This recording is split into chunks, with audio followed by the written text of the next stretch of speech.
Olá pessoal, tudo bem? Sejam bem-vindos ao meu canal. Sou Jaque Lessa, terapeuta e consultora em bem-estar. Hoje estou aqui para conversar com você sobre um assunto bastante falado, pesquisado, um assunto que está aí presente, na nossa sociedade, na vida de pessoas que estão perto de nós, distantes de nós, que é a síndrome do pânico. E eu venho trazer a minha experiência sobre essa situação. Sim, eu já tive uma crise de síndrome do pânico no dia 8 de julho de 2012. Um domingo lindo, de sol, aparentemente tudo ótimo, tudo perfeito. E eu passo então por essa crise, sem nem imaginar o que estava acontecendo comigo e o que era aquilo que de uma hora para outra surgiu em mim. Esse dia 8 de julho de 2012 eu nomeei como o dia da minha morte, o dia em que eu morri. Sim, dia 8 de julho de 2012, 11 horas da manhã, eu então tenho essa crise de síndrome do pânico. Era um domingo de sol, apesar de inverno, um dia que nos convidava a estar na rua, curtir a natureza, o céu, o sol.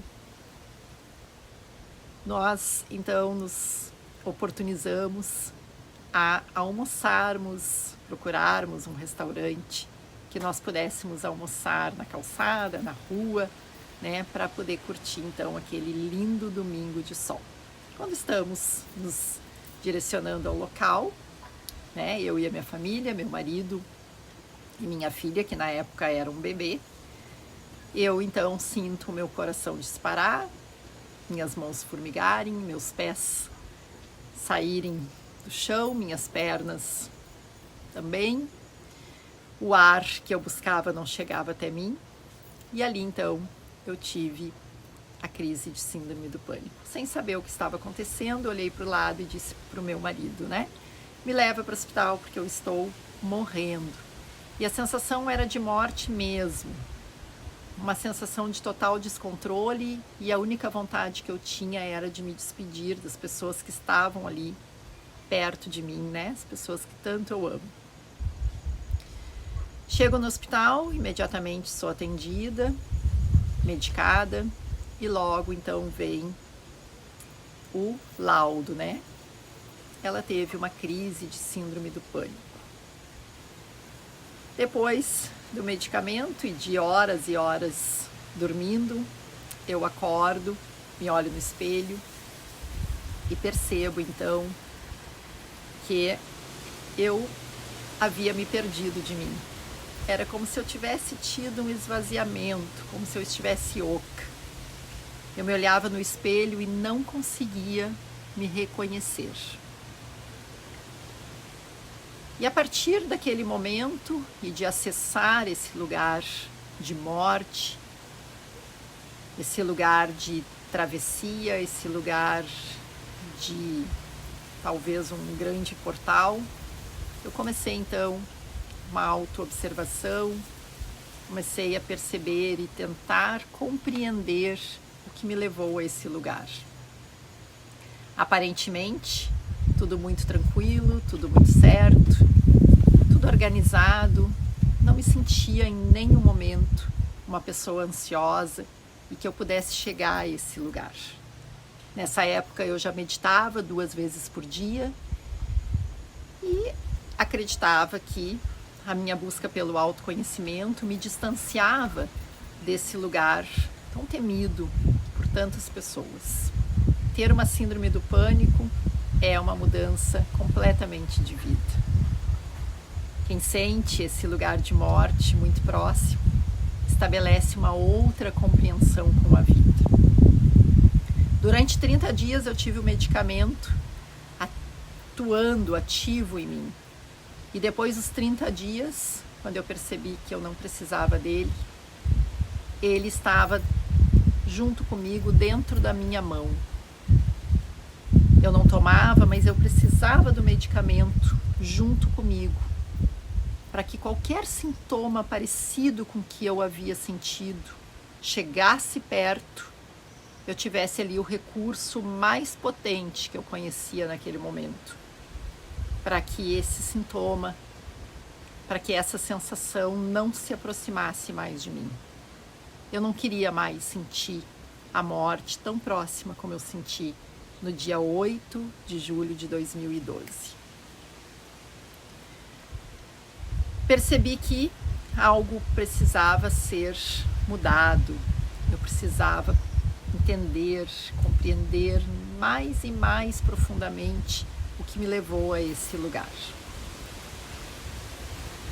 Depois de inúmeras terapias, de ampliar muito mais o meu lugar de meditação, o meu lugar de presença, eu entendi que eu estava longe de mim.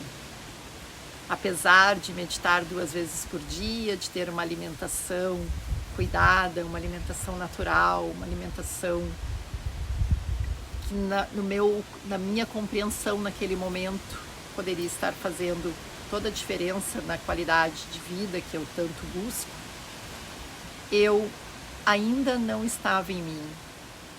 Eu ainda não havia estabelecido esse lugar de habitar-se. Eu ainda não havia estabelecido que o lugar mais importante e seguro que existe é em nós mesmos. Eu ainda estava distante de mim. Eu ainda não havia percebido que meditar é um processo que nós devemos estabelecer por mais momentos no nosso dia. E que nem sempre eu preciso estar sentado em posição de lótus para estar presente. Nem sempre eu preciso estar num lugar silencioso para estar meditando. Eu estava distante de mim. E essa foi a primeira percepção que eu tive após a síndrome do pânico. Tudo estava tão certo. Eu me sentia no topo da montanha e de repente eu estava lá embaixo. E o que me fez estar lá, né? Essa era a grande busca, o grande questionamento. Nesse momento, nesse lugar, nesse deshabitar e nesse habitar, porque eu precisei deixar ir, morrer de verdade aquilo que até então eu achava que estava tão certo e abrir um espaço para um novo lugar, para uma nova morada, para um novo sentir. Nesse momento, então, eu estabeleço uma nova forma de estar, uma nova rotina, um novo modelo, um novo jeito e uma busca ampliada, cada vez mais ampliada pelo autoconhecimento. Entendendo que tudo está no nosso lugar mais profundo. Não é na superfície, é no profundo mesmo que nós devemos mergulhar. É nesse momento que eu observo que, apesar de imaginar e sentir que tudo estava tão certo, eu vivia num lugar estagnado. Eu estava nesse lugar estagnado, alicerçada em crenças, alicerçada em lugares que já não diziam, não faziam mais parte da minha busca. Mas eu mantinha tudo isso em mim porque era mais fácil. Quando eu olho para tudo isso de uma forma profunda, eu estabeleci então um novo jeito de viver e de estar no mundo. É nesse momento que surge então, que começa a caminhada pelo método mutante. Eu estabeleço em mim que eu desejo ser um ser mutante. Eu desejo verdadeiramente sentir que a vida é cíclica, entender a impermanência da vida e usufruir, surfar nesse lugar, que até então ainda era distante de mim. Eu estabeleço ser mutante. Esse foi o primeiro ponto que eu percebi após essa grande morte. Entendi que morrer faz parte de nós a todos os instantes, desde que a gente esteja presente. A cada inspirar, a cada exalar, eu estabeleço esse nascer e renascer o tempo inteiro, esse deixar ir. Entendo e lembro que a morte, a nossa primeira grande morte, ela já acontece no dia em que nós nascemos, quando nós rompemos o convívio, o contato direto com a nossa mãe. Ali também é um grande portal. E para mim a síndrome do pânico foi esse grande portal para que a gente entenda que dentro de nós temos todos os recursos possíveis para que a gente possa verdadeiramente viver bem, estar bem, utilizando a nossa bioquímica a nosso favor, utilizando os nossos hormônios como os nossos principais medicamentos, utilizando a nossa saúde, a nossa presença como o melhor e maior recurso para estar bem. De que forma se faz tudo isso? Através da presença. Cada vez que eu me distraio, que eu entro no mundo da ilusão, eu me afasto do meu lugar.